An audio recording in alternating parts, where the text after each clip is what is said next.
아침 예배 때 제가 느꼈는데요. 이 저 꽃꽂이가 이게 범상치가 않아 가지고 참 이게 어느 분이 하셨는지 정말 이 꽃꽂이가 잘했다. 이제 그런 생각을 제가 했습니다. 그리고 제가 이제 교회에서 식사를 많이 하는데요.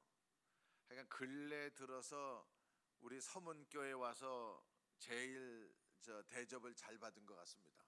그래가지고 김영수 목사님한테 아니 서문교회 밤낮 이렇게 먹어? 내가 이렇게 이제 얘기를 했어요. 그랬더니 아니 오늘만 특별히 그렇게 잘했다고. 그런데 아주 제가 맛있게 잘 먹었고요. 제가 그 부각을 좋아하는데 우리 아내가 갑자기 밥 먹다가 툭 건드리면서 고추를 먹으라고 그러는 거예요. 그래 내가 고추를 먹었더니 너무 맛있는 거예요. 그냥 내 앞에 있는 걸 다 먹었어요. 이게 그래서 이 안동의 간고등어만 유명한 줄 알았더니 고추부각도 유명하고 꽃꽂이도 잘하시고 또 장로님들 오늘 잠깐 식사 후에 대화를 했는데 정말 보석 같은 분들만 계셔가지고 이참 이 지방에 있는 교회이지만 말만 지방이지 서울에 있는 교회보다 훨씬 낫다. 제가 이제 그런 생각을 했습니다. 하나님께서 계속해서 우리 서문교회를 축복하셔서 연분연 부흥하게 하시고 또 멀지 않아 이 아름다운 교회에서 아름다운 찬양을 통해서 하나님께서 영광 받아 주시기를 원합니다. 저는 이쪽이 보수적인 동네고 그 안동 그러면은 제가 죄송합니다. 아마 제가 처음 한국 사람이지만 안동을 처음 온 것 같아요. 그래서 제 아내하고 얘기했더니 옛날에 한번 온 적이 있대요. 근데 내 기억이 안 나요. 기억이 안 나는데 그 하회 마을도 말만 들었고 뭐 그랬는데 그래서 저는 이쪽 지역이 상당히 보수적이고 유교, 불교 이런 게 세서 교회는 많이 어렵다 이런 생각을 했거든요. 이런 속으로 이런 생각만 했는데 이번에 와가지고 많은 생각들이 바뀌고 또 우리 장로님 총회에서 이 시골에 저런 그 능력 있는 장로님이 계시리라고 내 꿈에도 생각을 못했어요. 근데 대화를 해보니까 하나님께서 참 이 서문교회를 잘 준비하고 계신다 이렇게 생각을 했고요. 그리고 저는 이게 몸이 좀 좋잖아요. 그러니까 음식을 좋아합니다. 음식을 좋아하는데 하여간 오늘 점심을 대접해줘서 제가 너무 지금 해피한 마음을 가지고 이제 이 말씀을 전하겠습니다. 이제 아침에 전한 말씀을 잘 기억하실 수 있으리라고 생각을 하는데요. 오후에도 저희가 이제 성경 구절 몇 개를 보거든요. 여기 창세기 같다 무슨 뭐 구약 같다 신약 같다 그렇게는 안 합니다. 몇 구절을 보는데 같이 보시면은 이제 이해가 더 많이 되실 수가 있고요. 저는 선교사니까 이 성경을 볼 때 선교적인 관점으로 많이 생각을 하는데요. 하나님께서 이스라엘 백성들에게 교회를 허락하시고 예루살렘 교회죠. 예루살렘 교회를 허락하시고 주신 명령이 선교하려는 겁니다. 그게 성경 어디에 나와 있는지 혹시 아세요? 이제 찾아보겠습니다. 사도행전 1장 8절입니다. 우리 다 아시는 거죠? 성령이 너희에게 임하시면 한번 그래도 보세요. 사도행전 1장 8절.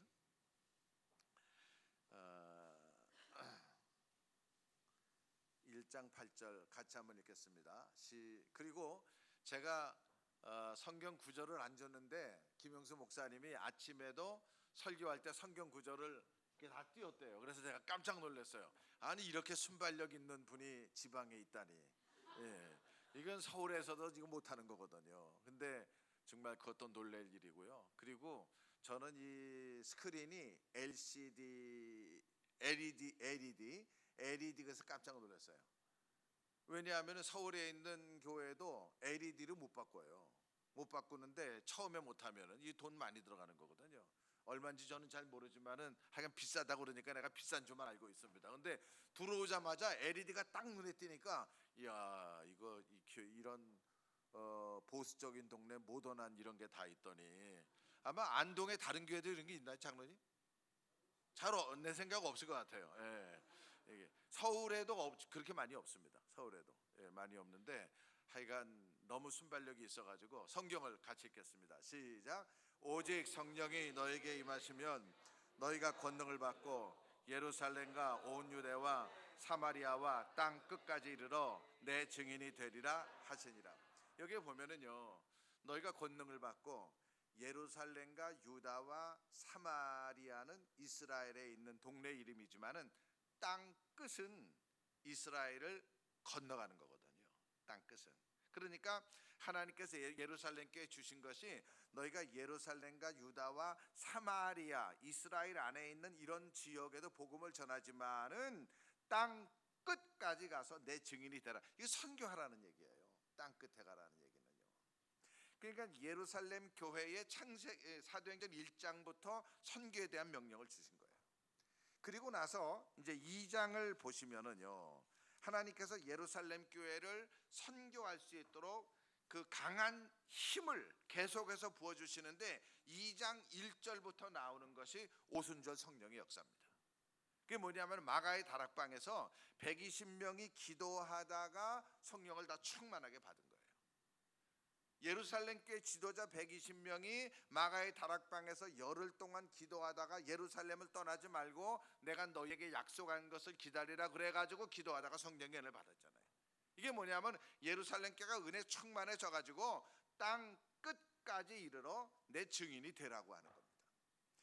그리고 나서는 사도행전 3장을 넘어가면은요, 베드로가 1절 말씀부터 뭐가 나오냐면은 베드로가 성전에 기도하러 갈 때에 미문에 나면서부터 안진뱅이를 만나게 됩니다. 그래서 은과 금은 내게 없거니와 내게 있는 것으로 내게 주노니 나사렛 예수 그리스도의 이름으로 일어나라 그러잖아요. 그래서 이 사람이 일어나는 거예요. 이 사람이 이렇게 일어나는데 이런 역사가 있은 다음에 사도행전 4장으로 넘어가면은요, 우리가 4절 말씀을 보겠습니다. 4절 말씀을 보면은 사도행전 4장 4절입니다. 나왔습니다. 다 같이 읽겠습니다. 시작. 말씀을 들은 사람 중에 믿는 자가 많으니 남자의 수가 약 5천이나 되었더라.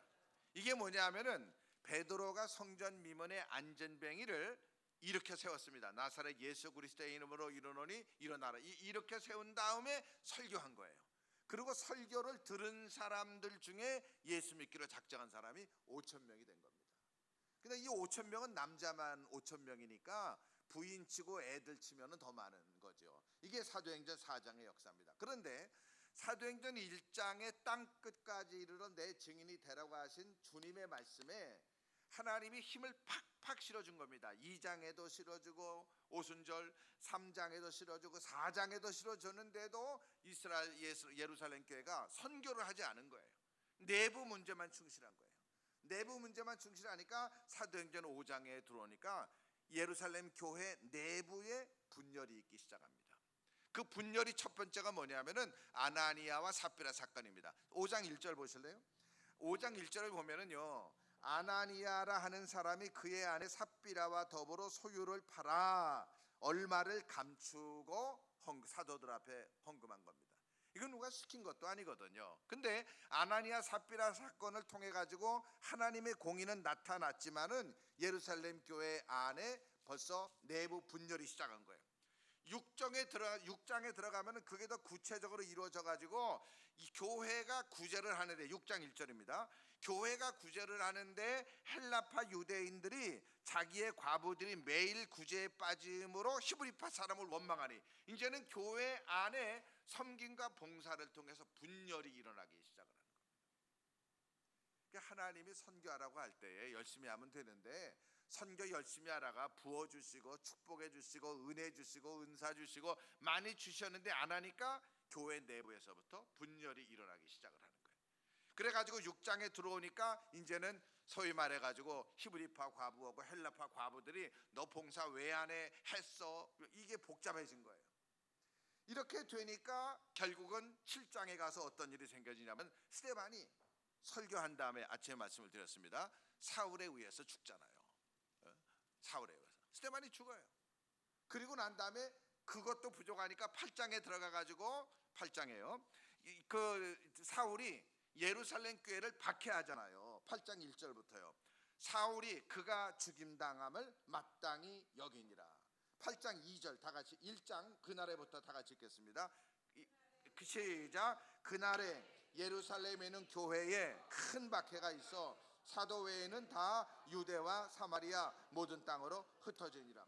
여기에 보니까요, 교회에 큰 박해가 있어서 사도 외에는 다 유대와 사마리아 모든 땅으로 흩어지는 건데, 이 흩어졌다는, 사도 외에는 다 흩어진 거예요. 근데 성경은 흩어졌다고 얘기하지만은 우리말로 쉽게 표현하면은 살기 위해서 도망간 겁니다. 그게 왜 그러냐면은요, 3절 보세요. 3절이 사울이 교회를 잔멸할 때 각 집에 들어간 겁니다. 어느 집이든지 예수 믿는다고 생각되는 사람이 살면은 그 집에 들어간 거예요. 각 집에 사람들을 데리고 다 들어가 가지고 거기서 예수 믿는 남녀를 끌어다가 감옥에 가두니까 숨을 수 있는 길이 없는 거예요. 숨을 수 있는 길이 없으니까 믿음이 좋은 사도들, 신앙이 좋은 사도들은 예루살렘에 있지만은 나머지 사람들은 다 흩어진 겁니다. 다 도망을 간 겁니다. 하나님이 선교하라고 말할 때 아멘하고 순종하면은 끝나는데, 하나님 선교하라고 부어주시고 축복해 주시고 은혜 주시고 믿음 주시는데 안 하니까 사도행전 5장서부터 어려움을 당한, 교회가 어려움을 당한 아나니아 사건이 있죠. 이 과부들 이 재산 싸움, 또 섬기는데 봉사하는데 싸움이 있죠. 이래 가지고 결국은 지도자들이 죽잖아요. 스데반이 죽죠. 그 다음에 예루살렘께 핍박이 일어나잖아요. 이런 고난이 일어나는 겁니다. 그래서 이 코비드 사건을 통해서 그야말로 세상에 지금 고난이 이렇게 이루어지는데, 물론 하나님의 시각으로 보면은 이걸 뭐 설명할 수 있는 길이 있긴 있겠지만은 이제 이렇게는 말씀을 안 드리겠습니다. 제 마음속에 생각이 드는 건 있지만은, 그래서 이런 고난의 길을 통해서 전 세계가 역사에 없는 수많은 사람들이 죽어가는, 우리가 존경하고 사랑하고 뭐 사랑까지는 안 하지만은 그래도 전 세계에서 우월하다고 생각되는 미국 사람들, 영국 사람들, 유럽 사람들이 이렇게 그냥 속절없이 넘어지고 죽고 우리가 이민 가고 싶어하는 나라들이거든요. 그런데 이런 것들을 바라보면서 이런 고난이 전혀 생각해 못했던 지금 이 시대 우리한테 찾아온 거예요. 사실 우리 시대의 좋은 것 중에 하나는 뭐냐면 해외 여행입니다. 여행이라고 그래 얼마나 여행을 많이 갔어요. 그냥 단기 선교도 가고 관광도 가고, 아마 태국에 여행 한 번도 안 오신 분은 없을 정도로 많이 왔을 겁니다. 미국도 가고 유럽도 가고, 예? 우리가 여행을 많이 해서 소위 말해가지고 한국에서 저녁에 비행기를 타면은 이제 그 뉴욕이나 LA 도착해서 아침을 먹고 그 다음에 점심을 먹고 비행기를 타면은 그 다음날 저녁에 저기 막 유럽에 가서 또 이렇게 밥을 먹고, 그러면 24시간 30시간 안에 우리가 전 세계 태평양도 건너가고 대서양도 건너가고, 한국과 미국 사이에 있는 바다가 태평양이고 미국과 유럽 사이에 있는 바다가 대서양이에요. 이거 다 우리가 24시간 안에 할 수 있는 건데 지금은 그게 안 되잖아요.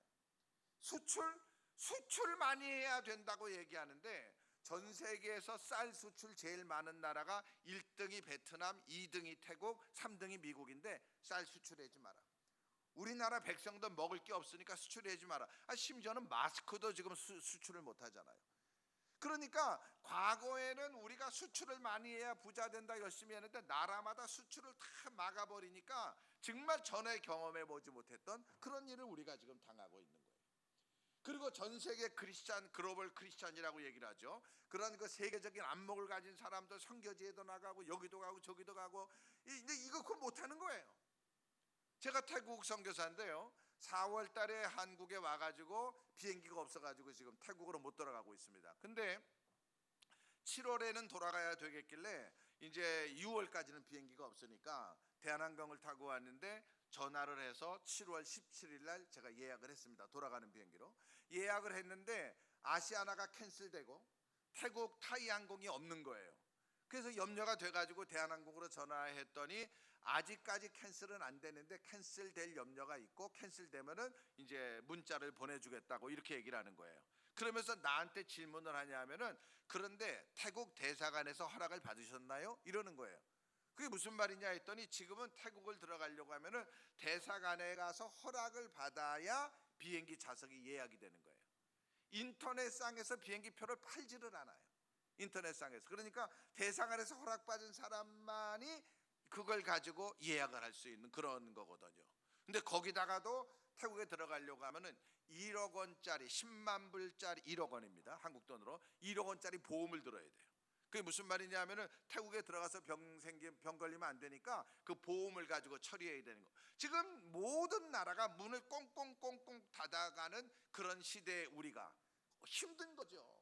태국은 지금까지 그 2달 반 이상을 미장원 이발소로 문을 닫아가지고 사람들이 머리를 못 깎아가지고 얼마나 우울증에 걸리고 힘들어하는지. 여자도 미장원에 못 가고 이게 머리가요. 저는 머리 깎은 지 한국에 와서 지금 3주가 됐는데도 이렇게 길어지잖아요.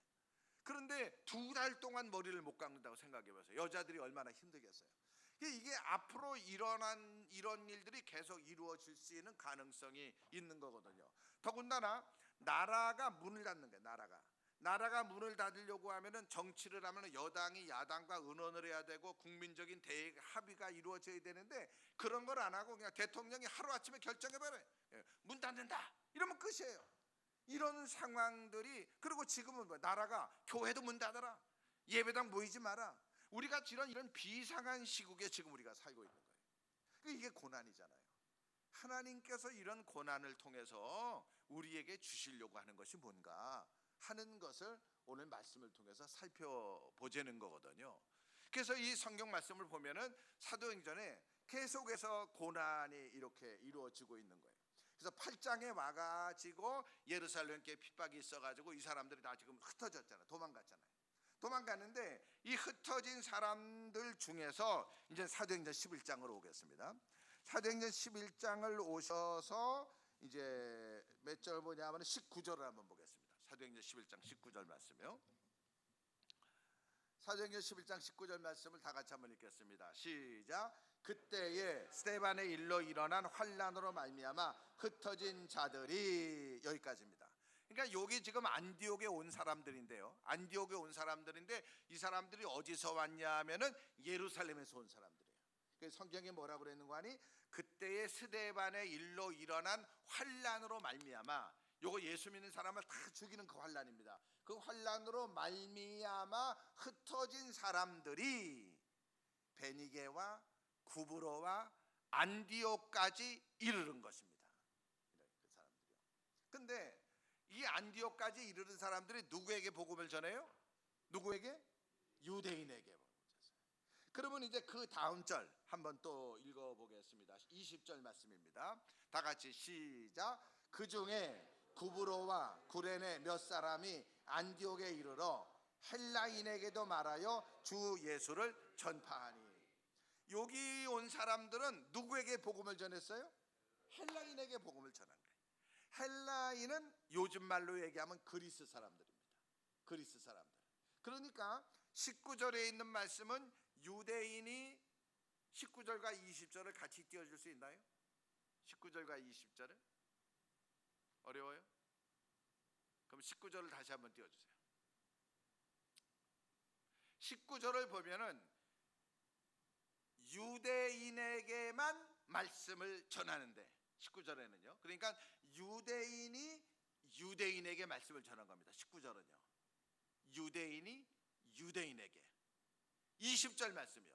20절 말씀은 그 사람들이 구레네 몇 사람이 안디옥에 이르러 유대인이 누구에게 복음을 전하요? 헬라인에게 복음을 전한 거예요. 그러니까 유대인이 그리스 사람들에게 복음을 전한 거예요.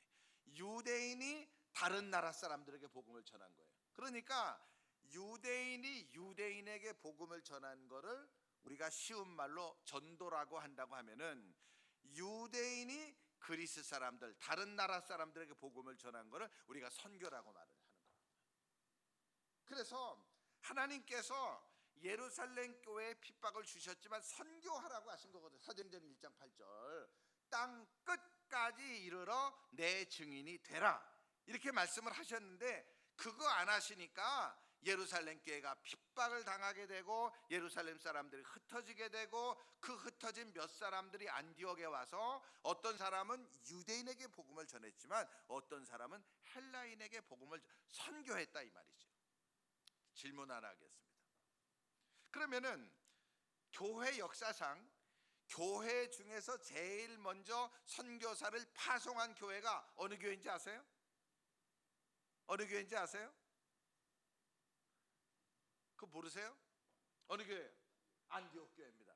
부목사님 엄지척 부안디옥 교회입니다. 근데 안디옥 교회가 성경 어디에 나와요? 사도행전 몇 장? 13장. 사도행전 13장에 나오는 거예요. 13장. 근데 지금 우리가 읽은 성경은 사도행전 몇 장이에요? 11장이에요. 11장은 안디옥 교회가 세워지기 전입니다. 사도행전 안디옥 교회는 사도행전 13장에 나오는 거기 때문에 사도행전 11장은 안디옥 교회가 세워지기 전인데, 이때에 교회는 아니지만은 예루살렘에서 살기 위해서, 요즘 말로 얘기하면 이민 온 사람들이, 살기 위해서 도망쳐 나온 사람들이, 살기 위해서 이사간 사람들이 거기서 헬라인들에게 복음을 전했다는 거죠. 요게 키입니다. 그때 교회가 있었느냐? 교회가 없었어요. 교회는 사도행전 13장에 있었던 거예요. 그러면 그때에 이제 지금 우리가 19절 20절을 읽었잖아요. 20절을 읽었는데 그때에 안디옥 교회를 목회하던 바나바가 있었느냐? 바나바가 없었어요. 여러분 성경 한번 보세요. 22절 보시면요. 22절 우리가 안 읽었습니다. 22절 보니까 예루살렘 교회가 이 사람들의 소문을 듣고 바나바를 안디옥까지 보내니, 그 바나바는 그 이후 얘기예요. 바나바는 그러니까 이분들이 예루살렘에서 흩어져 나와 안디옥에 전해가지고 복음을 전한 사람들은 바나바의 지도를 받아가지고 복음을 전한 게 아닌 거예요. 바나바가 목양을 해서 선교해라 전도해라 그런 게 아닌 거예요. 왜냐하면 바나바는 22절에 나오거든요. 그리고 지금 우리가 얘기하는 거는 19절하고 20절에 있는 말씀이거든요. 그래서 선교를 할 때에 선교에 크게 두 가지 모델이 있는데, 이 두 가지 모델 중에 첫 번째 모델이 뭐냐면은 사도행전 13장에 있는 이 소위 말해서 교회 파송입니다. 성경을 보세요. 사도행전 13장입니다. 아침에 우리가 한번 읽었었는데요. 다시 한번 보겠습니다. 사도행전 13장 1절, 2절, 2절을 한번 읽어보겠습니다. 다 같이 읽겠습니다. 시작. 안디옥 교회에 선지자들과 교사들이 있으니 곧 바나바와 니게르라는 시므온과 구레네 사람 루기오와 분봉왕 헤롯의 젖동생 마나엔과 및 사울이라. 주를 섬겨 금식할 때에 성령이 이르시되 내가 불러 시키는 일을 위하여 바나바와 사울을 따로 세우라 하시니. 그리고 그 다음에는 뭐냐 하면은 이에 금식하며 기도하고 두 사람하고 안수하여 보내니라. 그래서 이제 소위 말해서 바울과 바나바의 제1차 전도 여행이 거기서 시작이 되는 겁니다. 근데 이게 안디옥 교회가 이제 기도하고, 아침에 말씀드렸죠. 예배 열심히 드리고 기도하다가 성령의 음성을 듣고 안수해서 바울과 바나바를 보낸 거예요. 이게 교회의 파송을 받은 선교사. 교회의 파송을 받은 선교사는 저 같은 사람입니다. 저 같은 사람. 그러니까 저는 교회의 파송을 받았어요. 우리 저를 후원하는 교회가 있고요. 또 우리 교단의 선교회인 GMS 선교회가 있고 거기에 파송을 받아서 있는 거죠. 그러니까 제가 선교사로서 일을 하기 때문에 교회가 저를 후원을 합니다. 여러분의 교회도 서문교도 저를 후원해 주시고 또 저를 파송하는 교회도 후원해 주시고, 그런 후원하는 교회가 있어가지고 제가 이렇게 옷도 사서 입고, 바로 13년 전에 산 거지만 하고 신발도 신고, 이렇게 그 선교비가 없으면 내가 어떻게 옷을 사겠어요? 이런 선교사가 있는 거예요. 근데 이런 선교사를 한 사람 보내려고 하게 되면은 돈이 많이 듭니다. 돈이. 저는 물론 애들이 다 커서 이제 뭐 저랑 같이 사는 것도 아니고 다 시집은 안 갔지만 뭐 장가 가고 뭐 걔도 혼자 살면서 자기 직업 가지고 이렇게 살고 뭐 이렇게 사는 거거든요. 감사하게 우리 애들은 공부를 조금 잘했어요. 그래가지고 학비를 안 들어갔어요. 학비 안 들어가가지고 애들이 이제 우리 애들 둘 다 서울대학교를 나왔습니다. 그러니까 서울대학교가 학비도 싼데 그 뭐 돈이 하나도 장학금 받아가지고 돈이 안 들어갔어요. 그래가지고 또 미국에 가서 또 신학교를 다녔는데 거기 가서도 장학금을 다 받았어요. 그러니까 돈이 별로 들어가지 않고 고등학교 다닐 때에도 장학금을 받았어요. 고등학교 때에도 하여간 어쨌든지 장학금 받아가지고. 그 나는 학비를 잘 몰라요. 학비를. 우리 아내가 하는 말이 당신은 평생에 애들 학비를 줘본 적이 없으니까 평생 감사하면서 살라고 그렇게 얘기를 하는데, 하여간 애들을 대학교 학비지만 서울대학교는 뭐 싸니까 150만 원 이상 줘본 적이 없는 것 같아요. 그렇게 해서 했는데, 근데 이제 요즘에는 안 그래요. 요즘에는 선교사가 하나 나오면, 애들이 나오면은 이 학비도 보통 문제가 아닌 거예요. 그래서 먹고 살아야 되죠. 애들 공부시켜야 되죠. 거기다가 또 사역해야 되죠. 사역해야 되니까 돈이 들잖아요. 그래서 선교사 한 가정을 보내려고 하게 되면은 미니멈으로 2,400불에서 3,000불 이상이 들어야 되는 겁니다. 그럼 2,400불, 3,000불이 들어가야 선교사 한 가정을 보낼 수가 있는데, 이게 지금은 어지간한 교회가 아니면은 이런 일을 하기가 어렵습니다. 사이즈가 큰 교회가 아니면은 이런 일 하기가 어렵습니다. 그래서 저는 목사 선교사를 파송하는 일에 재고를 많이 해야 된다고 생각하는 사람입니다. 재고를. 장로님 혹시 들으셔서 놀라셨는지 모르겠는데, 제가 2주 전에 GMS 이사장하고 사무총장하고 만나서 이렇게 식사하는 기회가 있었어요. 거기에 이제 우리 증경총회장들도 몇 사람 앉아 있고, 김성규 목사님, 박무용 목사님 이렇게 앉아 있고, 또 그다음에 GMS 이사장 김재호 목사님, 뭐 아주 사람들이 많이 있는데, 이제 저더러 한 소리 하라고 얘기를 해서 제가 이제 뭐라고 얘기를 했냐면은, 목사 선교사 보내는 일을 소극적으로 했으면 좋겠다. 많이 보내려고 애쓰지 마라. 내가 이제 그런 얘기를 했어요.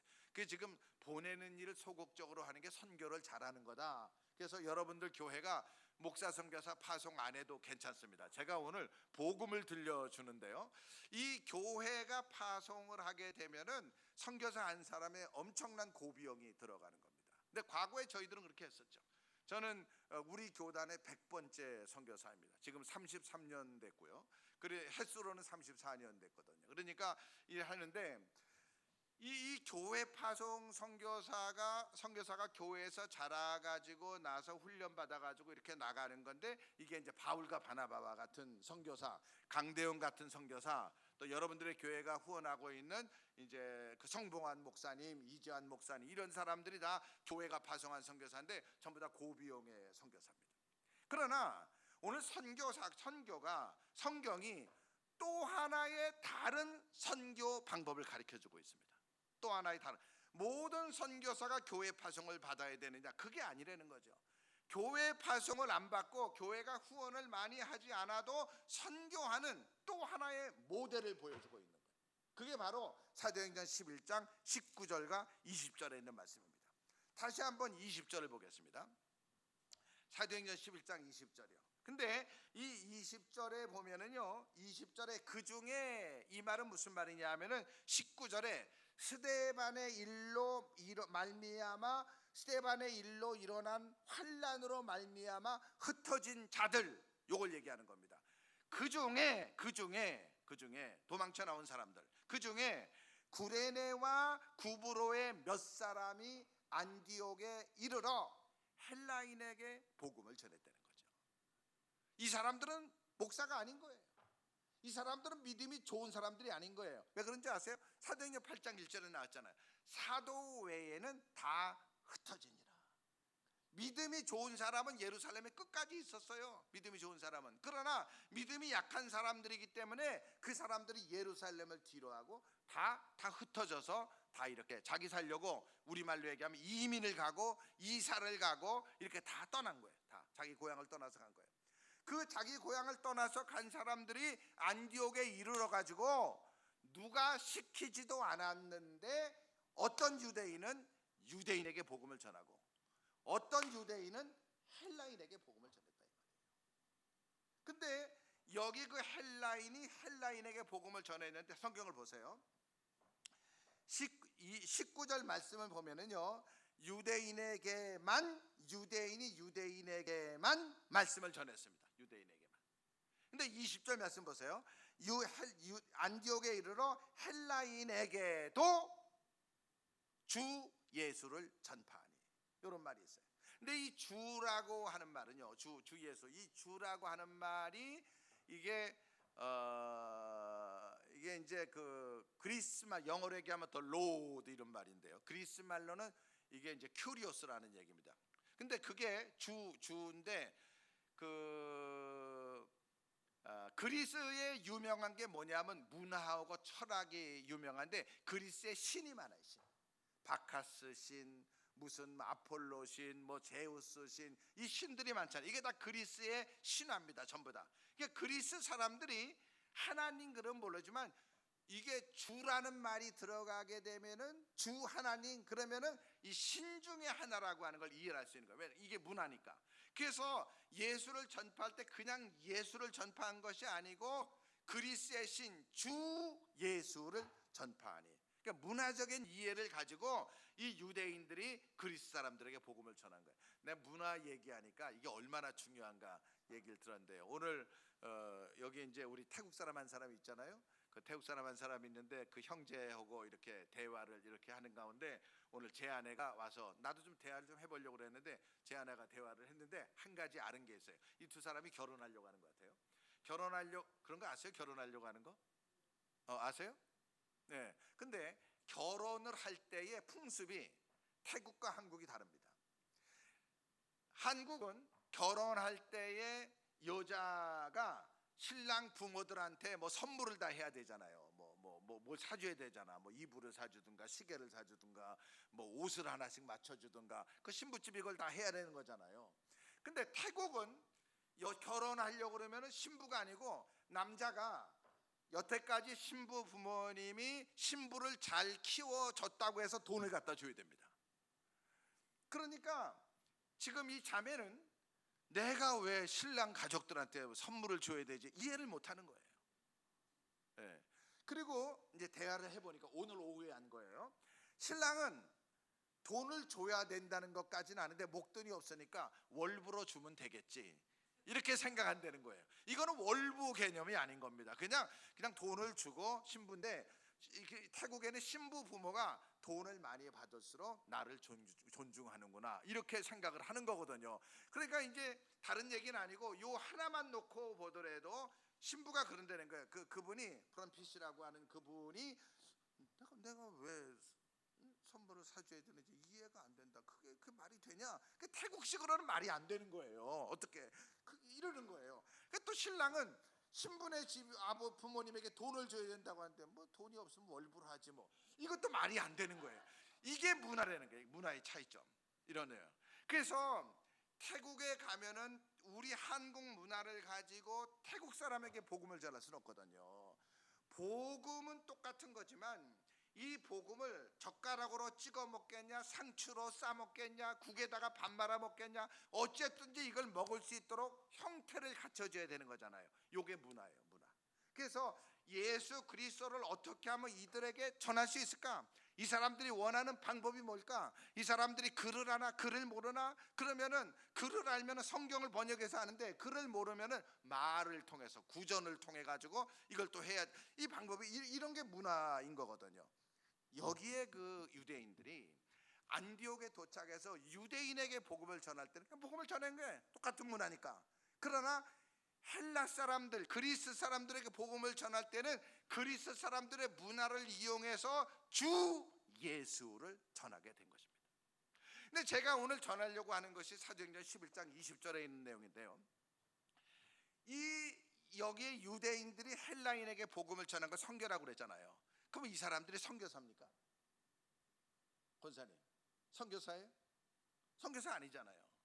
선교사 아닌데 외국 사람들에게 복음을 전한 거예요. 그러면은 이때는 바나바가 없을 때라고 그랬어요. 안디옥에 교회가 세워지기 전이에요. 지금 안디옥 교회는 사도행전 13장에 세워졌고 바나바는 그 다음에 22절에 나오는 거예요. 그러니까 지금 우리는 19절 20절을 얘기하니까 바나바가 오기 전입니다. 그러면은 목사가 이 사람들에게 전도하고 선교하라 가르쳐 줬나? 그거 아닌 거예요. 그 전에 한 거예요. 이 사람들이요. 그 사람들이 요 모델이 있는 겁니다. 요 모델. 누가 시키지 않아도, 누가 나에게 월급 주지 않아도, 누가 나에게 전도하라는 말을 하지 않아도, 누가 나에게 선교하라는 말을 하지 않아도 알아서 주변에 있는 사람들에게 한국 사람에게도 복음을 전하고 이 안동에 있는 외국 사람들, 태국 사람들 이런 사람들에게도 복음을 전하는 이런 모델이 우리에게 성경이 좀 보여주고 있는 거예요. 이게 예루살렘 교회에게 선교하라고 성령이 너희에게 임했으면 권능을 받아 예루살렘과 유대와 사마리아와 땅 끝까지 이게 선교인데 그 일을 실천하는 사람이 사도행전 11장에 지금 나오고 있는 거죠. 저는 오늘 교회가 이런 선교를 해야 된다고 생각을 합니다. 여러분의 교회가 서문교회가 목사 선교사 한 사람을 발굴해 가지고 파송하는 것도 할 수 있지만은 그거보다 더 중요한 거는 오늘 여러분들이 사시는 곳에서 그 피시라는 그 프롬피시라고 하는 자매가 생각보다 똑똑하대. 대학도 나오고 영어도 조금 할 줄 알고 제 아내가 오늘 대화해 보니까 그렇다는 거예요. 근데 이 동네에 태국 사람이 50명 살고 있다고 그러는 거예요. 그러니까 그래 똑똑한 자매 아내가 예수를 제대로 믿어가지고 여기 동네에 있는 태국 사람들의 복음을 전하면은요 선교사 10명이 하는 것보다 훨씬 낫습니다. 아멘. 이런 일을 우리가 하자는 겁니다. 이런 일을 제가 오늘 말씀을 드리려고 하는 건데요. 이제 샘플을 몇 가지 말씀을 드리겠습니다. 샘플을요. 그 미국의 그 알라바마 주에 멀고 먼 알라바마 그 알라바마 주의 버밍햄이라는 지역이 있는데 거기에 브룩힐즈라는 교회가 있어요. 브룩힐즈라는 교회가 있는데 한 5천 명 모이는 교회예요. 근데 담임 목사님이 없었어요. 근데 그 당시가 어떤 때냐면 뉴 올리언즈에 해풍이 헤일이 불어가지고 사람들이 많이 죽고 그랬는데 그때 신학교 교수 한 사람이 있는데 그 데이비드 플래시라는 사람이에요.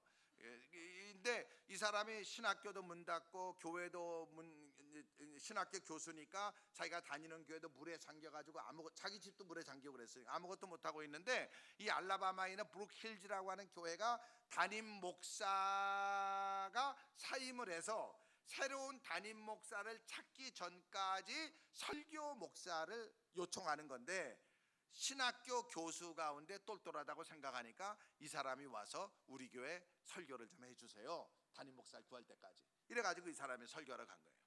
설교하러 갔는데 설교를 가서 그 뉴올리언즈에서부터 여기 그 알라바마까지 자동차로 한 4시간 이렇게 가는가 봐요. 이렇게 가는데 하여간 뭐 일이 없으니까 그냥 간 것 같아요. 근데 자기가 한번 설교하고 돌아오고 그 다음 주 가서 설교하고 이제 돌아오는 중간에 당회 서기 장로님으로부터 전화를 받았는데 우리 교회가 당신을 우리 교회 담임 목사로 모시기로 당회가 결정을 했다. 이래 가지고 이제 이분이 그 교회 담임 목사로 가는데 이때 이 사람의 나이가 27살입니다. 그러니까 27살짜리 젊은 청년 목사가 5천 명 교회에 2번 설교하고 당회원들이 오케이 해가지고 그분을 초청해서 그게 담임 목사로 간 겁니다. 근데 이제 이 사람이요 나중에 뭐 시간이 없어서 제가 설명을 깊이 안 하겠지만은 그 한 3, 4 한 서너 달 전에 미국의 대통령이 갑자기 주일날 교회 가가지고 이렇게 저 담임 목사로부터 기도받은 그런 게 유튜브에 가면 그런 게 나옵니다. 유튜브에 가면 나오는데 그거 해준 목사예요. 그거 해준 목사. 그 목사인데 이 사람이 그 교회를 부임해 가지고 한 일이 뭐냐 하면은 이제 매주 금요일마다 기도 성경 공부를 했습니다. 기도회를 하고 그래가지고 저녁 7시에서부터 새벽 1시까지 이제 한 6, 7시간 동안을 성경을 가르쳤는데 이제 이렇게 앉아가지고 여기다가 이런 의자 이런 거 말고 그냥 혼자 앉는 의자 저 키보드 앞에 있는 의자 같은 거 여기다 딱 놓고 이제 의자에 앉아가지고 성경을 가르치는 거예요. 이게요 유튜브에 들어가면 다 나옵니다. 유튜브에 들어가면은 그래가지고 하는 건데 보통 1시간 찬양하고 한 5시간 동안 성경을 가르쳐요. 유튜브에는 1시간씩 잘라가지고 이렇게 여러 개가 나오는데 성경을 계속 가르쳤는데 얼마나 사람들이 많이 모이냐면 5천 명 교인인데요 예배당을 꽉 채우고 이 복도에도 앉고 심지어는 어떤 때는 이 강대까지 이렇게 올라올 정도 사람들이 그렇게 많이 오고 애들도 데리고 오고 그러니까 뭐 하여간 실력은 있는 목사인 것 같아요. 정말 진짜 실력이 있는 사람이에요. 그 이 젊은 목사가 28, 29살 때 했는데 그거 백인들이 와가지고 다 그렇게 듣고 이렇게 했는데 한 6개월 1년 지나가니까 교인들이 목사님을 찾아온 거예요. 목사님 우리에게 이렇게 성경을 가르쳐 주는데 도대체 우리가 성경을 들으니까 성경 공부를 하니까 뭘 하기는 해야 되겠는데 우리가 뭘 해야 되겠습니까? 그랬더니 이분이 뭐라고, 네 주변에, 당신들 주변에 예수 안 믿는 사람을 집에 초청해서 그분들 식사 대접하고 전도해라, 이렇게 얘기를 한 거예요. 근데 그 미국에서는 그 파티하는 방법이 여러 가지가 많이 있는데 그 중에 하나가 뭐냐면은 이제 호스트가 다 초청하는 것도 있지만은 또 그 중에 하나는 이제 올 사람한테 집집마다 문 앞에 가가지고 우리 집에 며칠 몇 시에 파티가 있는데 음식 하나씩 가지고 오세요, 또 이런 파티도 있는 거예요. 이래가지고 이분이 이제 파티를 준비를 해서 어떻게 했는지는 모르겠는데 하여간 파티를 했는데 보통 이제 한 5-6명들이 초청을 했겠죠. 초청을 하면은 이 백인들의 파티라는 게 그렇습니다. 오면은 이 거실에 앉아가지고 1시간 동안 노닥노닥 대는 겁니다. 뭐 시잘데없는 얘기, 우리가 듣기에 시잘데없는 얘기예요. 1시간 동안 노닥노닥대고 그리고 난 다음에 이제 주방으로 옮겨가가지고 거기에 앉아가지고 이제 물론 이제 앉아 있을 때 뭐 차 같은 거 다 주죠. 음료수 뭐 먹겠냐, 차 뭐 마시겠느냐. 그러니까 차 한 잔 가지고 1시간을 얘기를 해야 돼. 차 한 잔 가지고 1시간을 얘기한 다음에 주방으로 옮겨가면은 제일 먼저 이제 샐러드 같은 거 대접을 하죠. 이런 거요. 숲 같은 거 대접하는데 샐러드 숲을 넣고 또 1, 2, 30분 또 있어요. 그리고 그 사이에 메인 디쉬를 오븐에 넣어가지고 준비를 합니다. 메인 디쉬를. 그래가지고 한 30분 해가지고 메인 디쉬가 나오면은 메인 디쉬 하는 동안에 디저트 만들고 이러는 거거든요. 시간이 많은 거예요. 그래가지고 처음에는 백인 집에 초청받았다고 나도 기분 좋게 갔는데 배가 고파가지고, 그래가지고 다음부터는 백인한테 초청을 받으면 집에서 일단 밥을 먹고 가야 거기 가도 버틸 수가 있는 거지, 이게 밥을 안 먹고 가면 너무 힘든 거예요. 근데 이제 이렇게 얘기를 하다가 이제 밥을 먹으러 식탁에 앉았는데 이제 호스트가 뭐라고 얘기를 하냐면은 밥 먹기 전에 나는 이거 사실 우리 교회 목사님이 나한테 여러분들을 초청해서 식사를 대접하라고 얘기를 했는데 목사님이 숙제를 주기를, 이게 패스터 목사들은 다 존경을 하니까 밥 먹기 전에 기도하라고 그랬다. 내가 이 음식을 위해서 블레싱하고 싶다. 이 식사를 위해서 내가 축복을 하고 싶은데 여러분들이 동의하면 내가 그렇게 하겠다. 그러는데 1시간 동안 여기서 조잘조잘 했죠.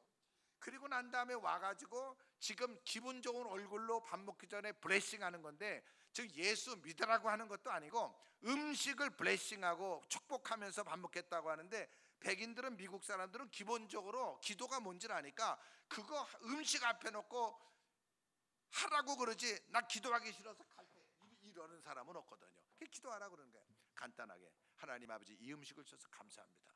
예수님 이름으로 기도합니다. 아멘. 이렇게 간단하게 이제 밥을, 그리고 예수 믿으라는 얘기도 안 하고, 그리고 한 달 있다가 또 그 사람들 찾아가 가지고 지난달에 우리 초청했는데 그때 어땠냐. 그 사람들이 좋았다. 그러면 내가 당신 한 번 더 초청하고 싶다면 올 수 있느냐. 그래 가지고 또 몇 사람을 초청해. 대부분 다 옵니다.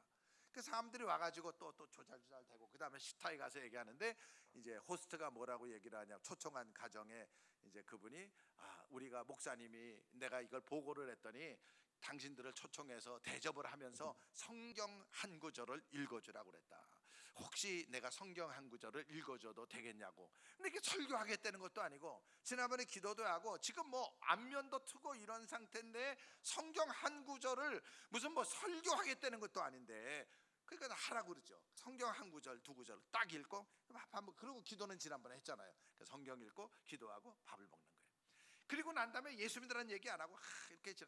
그 사람들이 갑자기 생각을 하는 게, 몇 사람들이, 똑똑한 사람들이, 아니 예수쟁이는 술도 안 먹고 담배도 안 피고 남의 얘기도 하지 않고 정치도 얘기 안 하고 비판도 안 하고 뭐 이거 이 사람도 이상하네. 근데 그래도 그때 좋았어. 이런 느낌을 갖는 거예요. 이런 느낌을 갖는데 한 달 있다가 그런 사람들을 또 이제 초청을 하는 거예요. 그럼 그 중에 어떤 사람은 당신들은 예수 믿는 사람은 파티를 이렇게 하냐, 왜 그러냐, 그럼 우리가 성경을 공부해서 그렇다. 그러냐, 그럼 나도 성경을 공부하고 싶다. 이런 사람들도 있고, 어떤 사람은 그냥 또 모이는 거예요. 또 모이면은 또 조잘조잘 되다가 또 이제 밥 먹기 전에 목사님이 여러분들을 초청해서 이렇게 하라고 그래서 먼저 내가 밥 먹기 전에 성경 한 절 읽고 요거 목사님이 불러준 거 요거 전하라고 했는데 요거 한 2, 3분 내가 읽어도 되겠냐고. 그래서 사람들이 다 하라 그러지. 지난번에 기도까지 하고 다 그랬는데 성경 읽었는데, 그래가지고 성경 읽고 요거 주신 페이퍼 가지고 목사님이 시킨 대로, 이거 목사님이 숙제라는 말을 꼭 해야 돼. 내 의지가 아니고 목사님이 시켜서 한 거라고. 그래서 요거를 읽어요. 읽고 그리고 난 다음에 이제 기도하고 브레싱하고 이게 또 밥을 먹는 거예요. 이런 과정을 거쳐가면서 어떤 사람은 마음속에 감동에 예수쟁이들이 도대체 뭐하는 사람들이지?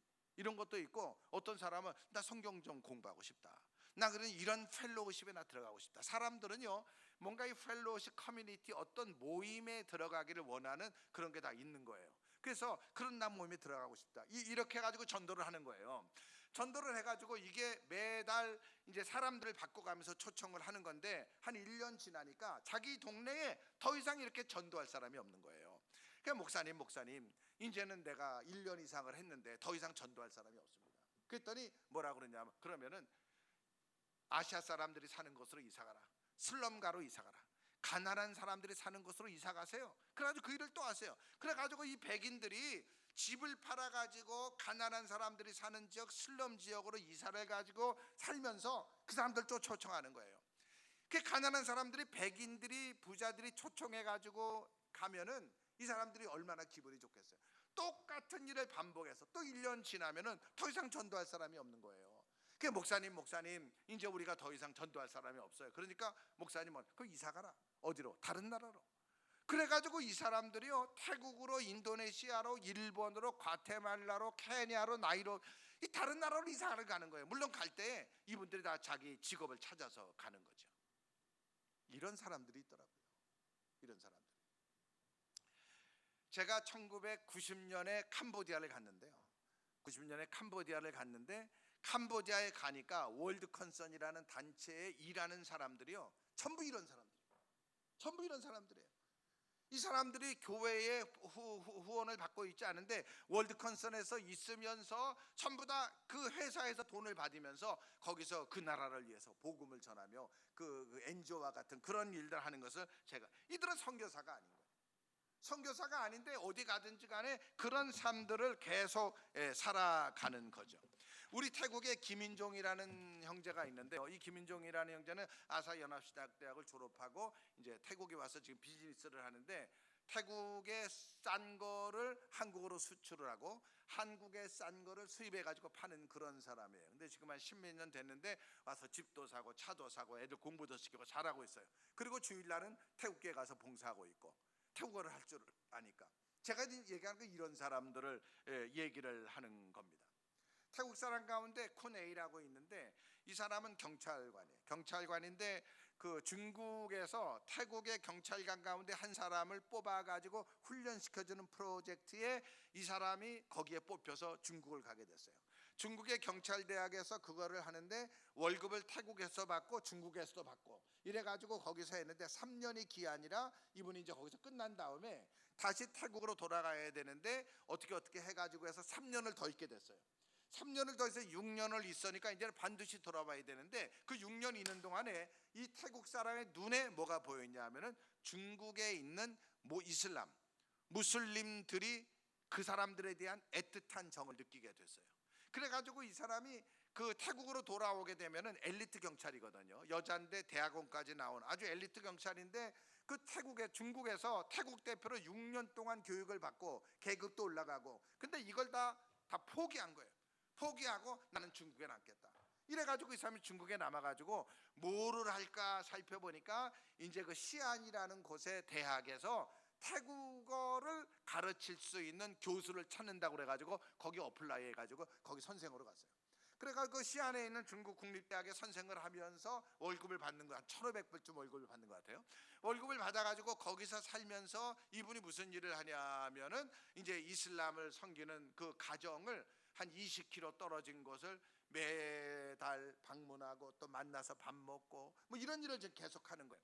그래가지고 어느 날 태국에 와서 보고를 했는데 그들 가운데 한 사람이, 당신 누군데 이렇게 우리한테 잘해주냐?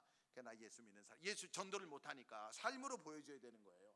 그래, 전도한 것도 아니고 성경 가르쳐 준 것도 아닌데 삶을 통해 가지고 1년 반 만에 그 사람들이 나도 예수 믿고 싶다. 이럴 때 아멘 해야 되는 건데. 아멘. 예, 그거 해야 되는 거예요. 예. 그런데 내가 그걸 들은 다음에 또 보니까 어떤 태국 자매 한에는 그쪽에서 대학에서 영어 가르치는 사람인데 이 사람도 똑같은 일을 하고 있는 거예요. 이 사람도요. 제가 보니까 살펴보니까 평신도들 가운데서 또 우리 교회에 주 경륜 집사라고 있어요. 우리 교회 저를 파송한 교회 주경인 집사라고 있는데, 이분은 또 이제 비즈니스 하는 사람인데 자기가 헌신을 했어요. 그래가지고 인도네시아에 가서 모나미 장사를 해요. 모나미 153 볼펜 장사 하는데, 모나미가 보낸 직원이 아닌 거예요. 자기가 거기 가가지고 모나미 회사하고 연락해서 내가 비즈니스 좀 도와줘라 이래가지고 뚫고 들어가가지고 거기서 비즈니스를 해요. 그리고 자기 스스로 선교사도 아닌데 현장에 있는 OMF라는 선교단체에 가가지고 나를 좀 케어해 줄 수 있느냐 그래가지고 한 달에 30불씩 회비를 내요. 그리고 거기에 있는 인도네시아 목사님으로부터 자기가 신앙적인 지도를 받아요. 한인교회를 나간 게 아니고 인도네시아 집사님 목사로부터 선교 지도를 받으면서 거기서 모나미도 팔고 무슨 뭐 오른손인가 바른손에서 나온 물건도 팔고 이렇게 하면서 먹고 살면서 복음에 관련된 일을 하고 있는 거죠. 제가 얘기하고 있는 케이스가 바로 이런 사람들인 겁니다. 우리가 어디에 살든지 간에 교회가 나한테 시키든지 안 시키든지 간에 예루살렘께 핍박이 있어가지고 흩어져서 안디옥까지 온 사람들이, 어떤 사람들은 유대인에게 복음을 전하고 어떤 사람들은 헬라인에게 복음을 전했죠. 근데 저는요 오늘 여러분들에게 도전을 하는 거는 꼭 교회의 파송을 받은 사람만이 선교할 수 있다 하는 생각을 여러분들 하지 마시기를 바랍니다. 여러분들 주변에 있는 인도네시아 사람, 방글라데시 사람, 태국 사람들에게 예수 믿으라는 말을 안 해도 삶을 통해서 그리스도인의 삶이 이런 걸 보여주면은요 그들이 관심을 갖고 주님 앞에 오게 되는 겁니다. 저는 오늘 이거를 여러분들에게 말씀드리고 싶습니다. 예루살렘 교회, 성령이 너에게 임하시면 권능을 받아 땅 끝까지 복음을 전하라 했는데 그거 안 해가지고 예루살렘 교회가 핍박을 받는 거잖아요. 그래서 흩어지는 과정에 도망가고 이사가고 이런 디아스포라 사람들이 복음을 전한 겁니다. 그래서 우리 주변에 있는 사람들에게 복음을 전하는 선교적인 삶을 다하는 것이 저는 고난이 우리에게 주는 축복으로 인도하는 길인 줄로 믿습니다. 안동 지역에 있는 외국에서 온 사람들 국률한 마음으로 바라보시고 저들이 그리스도의 삶을 살 수 있도록 여러분들을 통해서 국내에 와 있는 다민족들이 주님 앞에 돌아오는 역사가 서문교회를 통해서 나타나기를 주님의 이름으로 축원합니다. 기도하겠습니다. 거룩하신 하나님, 어떤 사람은 동족에게 관심이 있지만 어떤 사람은 이방 민족에게 관심이 있습니다. 안동에 온 외국의 많은 사람들을 그리스도의 삶을 보여줘서 저들이 그리스도를 알고 예수를 아는 사람이 될 수 있도록 저희들을 사용해 주시옵소서. 예수님 이름 받도록 기도했습니다.